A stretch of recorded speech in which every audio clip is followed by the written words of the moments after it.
This is a Fonzie Studio podcast.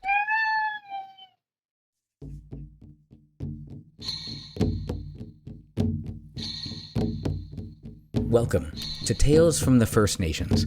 I'm Jay Idle, and every week I'll share with you a tale and ancient wisdom of the native tribes of North America. I'll be joined by my cats, Dawa and Fonzie, who will undoubtedly make their presence known at some point, so I might as well just list them as co-hosts. We hope you'll enjoy the tales and wisdom, raise your vibration, and enrich your life with us every week.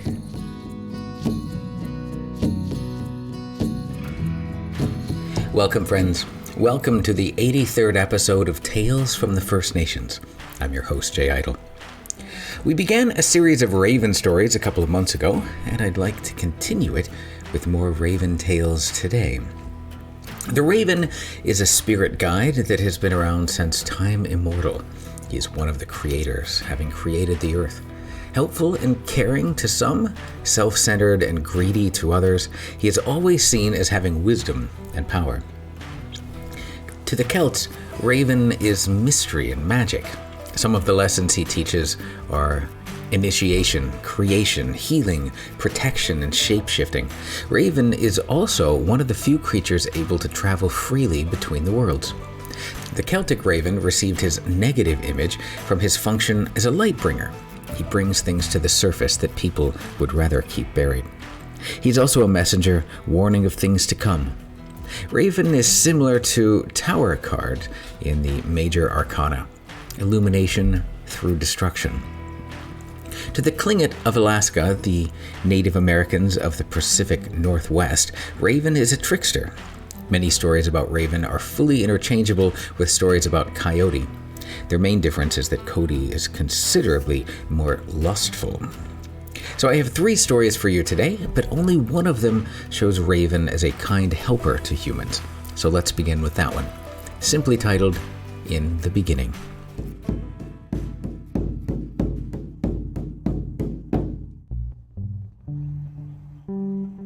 In the beginning, there was nothing but soft darkness, and Raven beat and beat with his wings until the darkness packed itself into a solid earth. Then there was only the icy black ocean and a narrow strip of shoreline. But people came soon to live along the coast, and Raven felt sorry for them, poor, sickly things who never had any sunshine. They lived by chewing on nuts and leaves and crushed the roots of the alder tree for something to drink. I must help them, thought Raven, and he drew down to earth, calling, "Gaw! Gaw! Gaw!" and gathered the people together. Like ghosts they were, shadowy and pale in the misty darkness. "Raven has come," they told each other. "It is Raven who sets things right."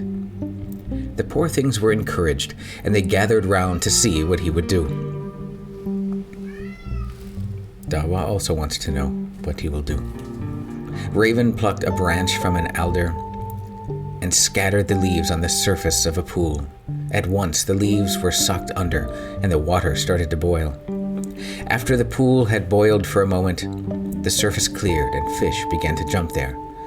So that was how Raven gave the people fish. But now that they had fish to eat, they were thirstier than ever.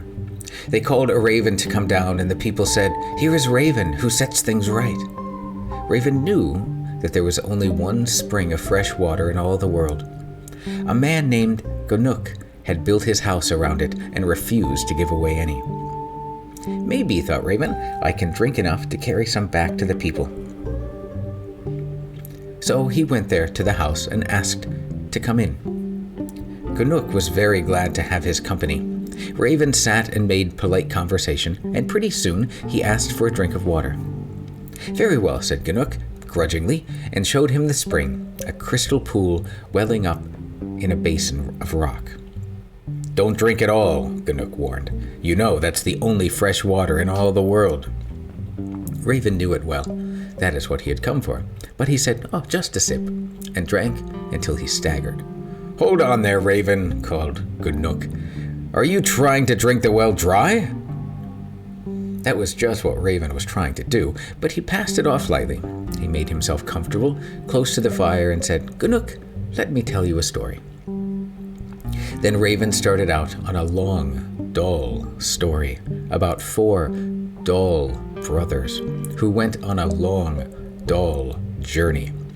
As he went along, he made up dull things to add to it, and Ganuk's eyelids drooped, and Raven spoke softly and more slowly, and Ganuk's chin dropped to his chest. "So then," said Raven gently with his eyes on Ganuk, "on and on, through the long grey valley, through the soft grey fog, went the 4 tall grey brothers, and now snore." And Ganuk began to snore. Quick as a thought, Raven darted to the spring and stuck his beak into the water, but no sooner had he lifted his head to swallow that Ganuk started up with a terrible snort and said, Go on, I'm listening. I'm not asleep." Then he shook his head and blinked his eyes and said, "Where are you, Raven? What are you doing?" "Just walking around for exercise," Raven assured him, and he went back. And in a low, unchanging voice, he went on with the dull story of the 4 dull brothers. No sooner had he started than Ganuk started to nod, and his chin dropped down again. And he jerked it back and opened his eyes and scowled at Raven, who nodded his head and said, "Go on. What next?" And his head dropped down upon his chest. "So on and on," said Raven slowly. "Over the hills went the 4 tall grey brothers. The air was thick and grey around them. Fog was stealing softly over the mountains. Fog before them, fog behind them, soft, cloudy fog. And now..." And Ganuk began to snore. Quietly, Raven slipped to the spring, and glub, glub, glub, he drank up the water until the pool was dry. But as he lifted his head for a long last gulp, Ganuk leaped up and saw what he was doing. "So, Raven," shouted Ganuk, "you think you can lull me to sleep and steal my water?" He picked up his club and started to chase Raven round and round the fire. Raven would run a few steps and flap his big wings and rise a few inches off the floor. Then, with a tremendous flap, he went sailing towards the open smoke hole. But he had swallowed so much water that he stuck fast in the opening, and there he struggled, while Ganuk shouted, "You squint-eyed Raven! I've got you now, Raven, you miserable thief!" And Ganuk threw green alder logs on the fire and made a great smoke, which came billowing up and almost choked Raven to death. Raven hung there, strangling and struggling, until at last he pulled free with a mighty retch and went wobbling heavily across the sky. He was so heavy he flew in a crooked line, and as he flew, he spurted little streams of water from his bill. These became rivers, first the Nass, then the Sitka, then the Taku, and the Iskut, and the Stikine. Since Raven flew in a crooked line, all the rivers are crooked as snakes. Here and there he scattered single drops, and those became narrow creeks and salmon pools. And so Raven brought fresh water to the people, but he bore the mark of that smoke hole after that. He had gone to Ganuk as a great white snowy creature, but from that day on, Raven was black as the endless sky of the endless night. We should be grateful to Raven for the fresh water and the fish which help sustain life on Earth. Ganuk thought he could keep all the water, but everything is better when we share and take only what we need. From here, things get a little darker and less benevolent for our little raven friend. In our next story, he takes his revenge on a tribe who has wronged him. This is Raven and his grandmother.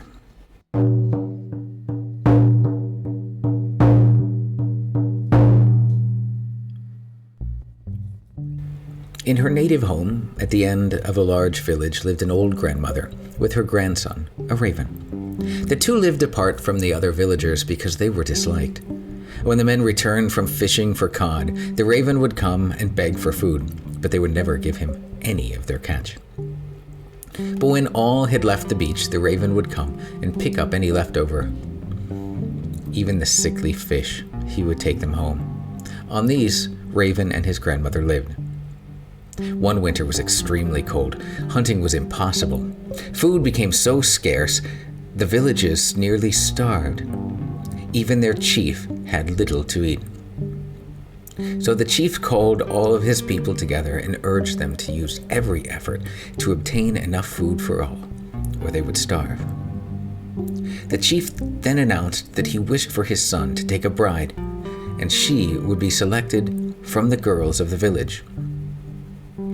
All the girls responded to the excitement of the occasion and dressed in their very best costumes and jewelry. For a short time, hunger was forgotten as the girls lined up for the contest and were judged by the critical eye of their chief, who selected the fairest of the fair for his son's bride. A feast was given by the chief following their marriage ceremony, but soon after, hunger began again. The raven perched on a pole outside of his home, observing and listening attentively to all that had happened. After the feast, he flew home and said to his grandmother, "I too want to marry." She made no reply, so he went about his work, gathering what food he could find for his little home. Each day he flew to the beach and found dead fish or birds. He always gathered more than enough for 2 people. While he was in the village, he noted that the famine seemed worse, so he asked the chief, "What will you give me if I bring you food?" The chief looked at him in great surprise and said, "You shall have my oldest daughter for your wife." Nothing could have pleased Raven more. He flew away in a joyful mood and said to his grandmother, "Let's clean out the home, make everything clean for my bride. I'm going to give the chief some food, and he has promised to give me his oldest daughter." Yeah. You're going to marry? Our home is too small and too dirty. Where will you put your wife? Caw! Never mind. Do as I say, he screamed at his grandmother and began pecking her to hurry. Early next morning, Raven flew away, and later in the day returned with a bundle of dried salmon in his talons. "Come with me to the chief's house, grandmother," he called to her. Raven handed the fish to the chief and received the chief's oldest daughter for his bride. Raven preceded his grandmother as she brought the bride to their little home. He cleared out the home of old straw and bedding.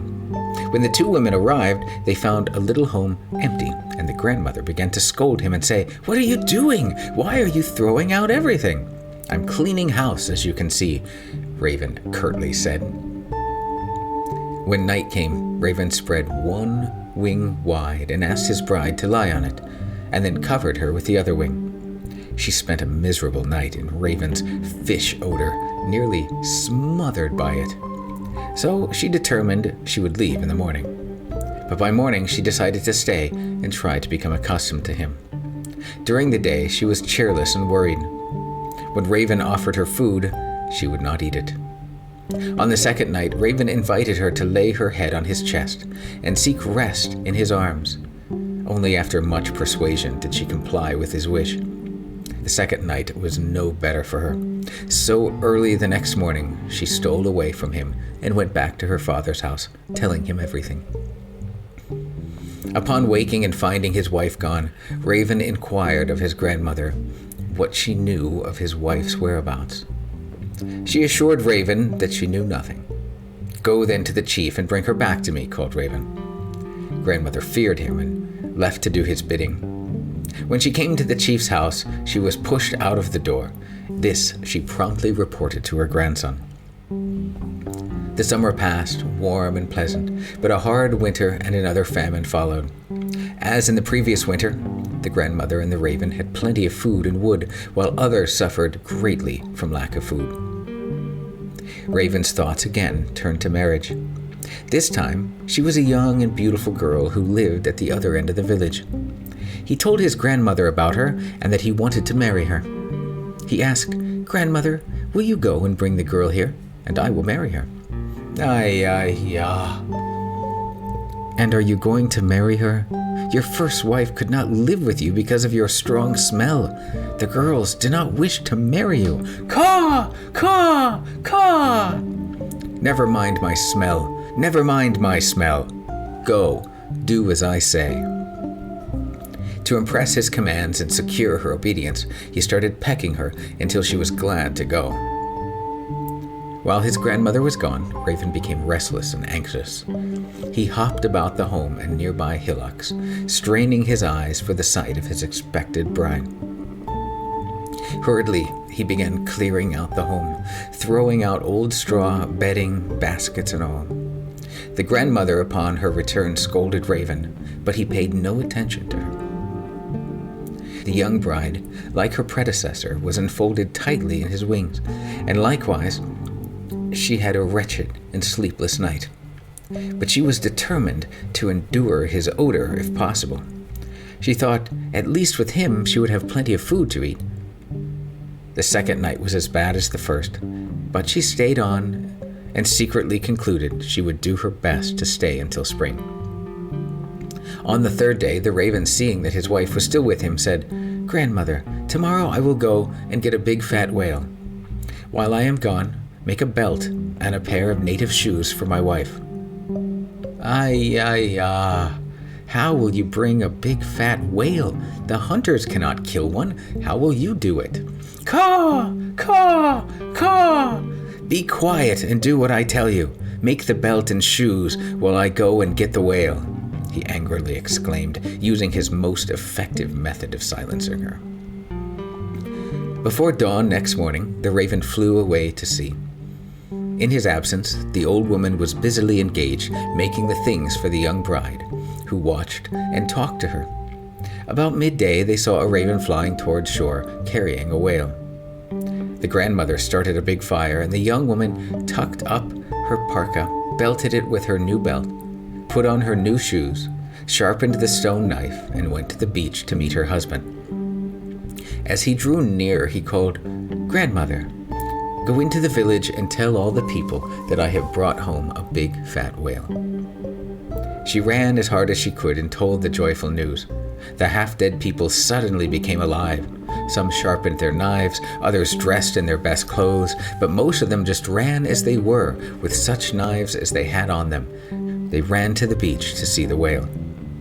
His sudden importance was not lost on the raven, who hopped up and down on the whale's back, viewing the scene of carnage as the people gorged themselves on the whale. Every few moments, Raven would take a pebble out of his bag. Then, after some thought, put it back.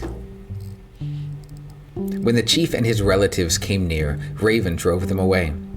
They had to be content just watching the people enjoy their feasting and carrying off blubber to their homes. Later in the village, the people did share with the chief. The raven's first wife, the chief's daughter, had a son by him, a little raven. She had it in her arms at the beach and walked in front of Raven, where he could notice her. "Here is your child. Look at it," she called, but he ignored her.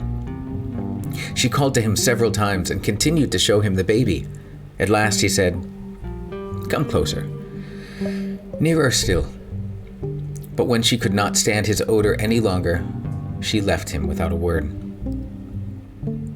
Death occurred as a result of the feast. Many of the people ate so much fat on the spot that they died soon after. The rest of the people had eaten so much and filled their homes so full that during the night they all suffocated. Of the entire village, only 3 were left: the raven, his new wife, and the grandmother. There they lived on, as their descendants do to this day.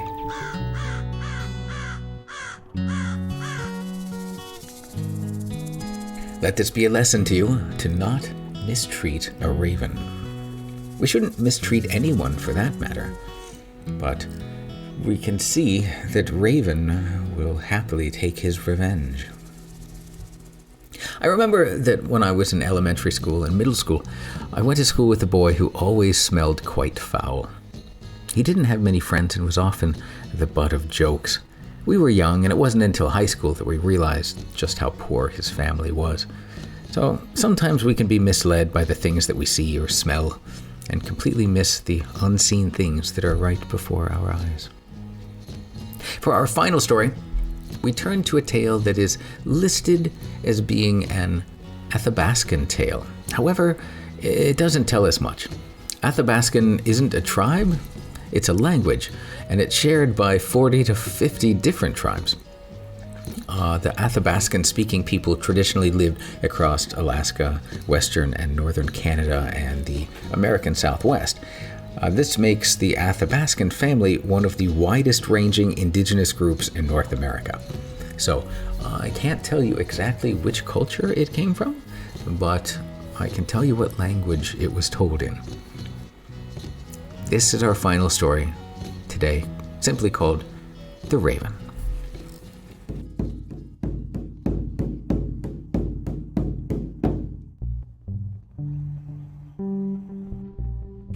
There once lived an old couple who wished to see their daughter married to a rich man.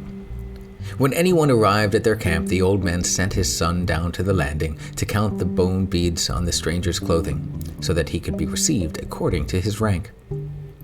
One day, the boy came running to say that a man had come who would make a good brother-in-law, for he had a number of fine beads. The mother went down to the riverbank and saw a richly dressed stranger, whom she also thought would make a suitable husband. She noticed that the shore was wet and muddy, so she got some bark and tore it into strips for the stranger to walk upon. She invited him to enter their teepee and seated him next to the girl. The visitor pointed to a dog that was tied in the corner of the lodge and said, "I can't eat while that animal is in here." Thinking that only a very great person would be so particular, the woman took the dog out into the forest and killed it. The next morning, she went for food, and she noticed that the earth around the dog's body was marked with bird tracks and that its eyes had been picked out. She returned to the camp and insisted that all people take off their moccasins and show their feet, because she had heard that Raven could deceive people by appearing in human form. The stranger, who was indeed Raven, took his moccasins off and slipped them on again so quickly that his scaly bird feet were not noticed. The girl had agreed to marry Raven, and he demanded that she leave with him at once, before he could be found out. Promising that they would return in a few days, he took his bride down to his canoe.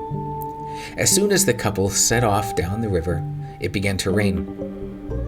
Raven was seated in front of the woman, who noticed that the rain was washing something white off his back. This made her suspicious, and she resolved to escape. Reaching forward, she succeeded in tying the tail of Raven's coat to a crossbar of the canoe. Then she asked to be set ashore for a moment, saying that she would come right back. Her husband told her not to go far, but she started to run for home as soon as she was out of sight among the trees. After a while, Raven decided to follow her. He found that his tail was tied, and to get free, he had to resume his true form. As he flew over the girl, he cried out, "Once more I cheat you!" Then cawed, and glided away. The girl got home safely and told her mother that her rich husband was Raven, who had come to them covered with slime, which the rain had melted. Raven was always cheating the people, so they finally took his beak away from him. After a time, he went up the river and made a raft, which he loaded with moss. Floating down to the camps on it, he told the people that his head was sore where his beak had been torn off, and that he was lying in the moss to cool it. Then he went back upriver and made several more rafts. When the people saw these floating down towards them, they thought that a large group of warriors was coming to help Raven regain his beak. They held a council and decided to send a young girl, to take the beak to an old woman who lived alone at some distance from the camp. Raven, who had concealed himself among them and heard the council's plans, waited until the girl came back. Then he went to the old woman and told her that the girl wanted her to return the beak to him.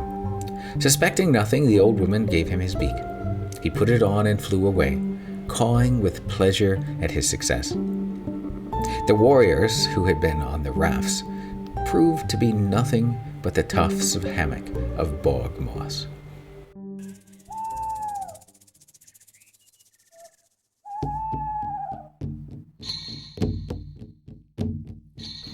I suppose that ravens, like people, are complicated. If you're going to marry him, you better be sure he's a good one. Our first raven loved and cared for his people. The second tried to love and care for a wife, but was scorned because of his smell. Our third raven was rather wicked. I'm sure you can probably name people that fit each of those descriptions, so it's important to give the next raven you see some kindness. Best case scenario, you'll find a loving friend. Worst case scenario, you won't make a friend, but you'll avoid his scorn. I'll again end with the prayer credited to Koyukon. Raven that is, raven that was, raven that always will be. Make prayers to the raven. Raven, bring us luck. It's with respect and gratitude that I offer you my blessings, and thank you for sharing my journey with me and sharing your time with me on this podcast. I wish you well and look forward to sharing another story with you next week. Go in peace, return in peace, and may you be well. If you enjoyed the podcast, please like and review us in your podcast service, and feel free to tell your friends and family about us so we can extend our reach and touch more people. Our first two stories, In the Beginning and Raven and His Grandmother, come from indigenouspeople.net and are simply credited as traditional stories. Our final story, The Raven, comes from the now-defunct website pyramidmesa.com and was retold from an account in the Journal of American Folklore, 1900. For more great stories and legends, join me next week for another story here on Tales from the First Nations. I'm Jay Idle, and I'll talk to you next time. Music that you're listening to right now was provided by my dear friend Scott Brocklesby, and our podcast Image of the Moon was provided by Mark Lawton. I also want to thank Dawa for his excitement about the story of the Raven. We'll see you next time. All right, that's it. How'd we do, Dawa? Awesome. Phones? Excellent. Then I'll share it.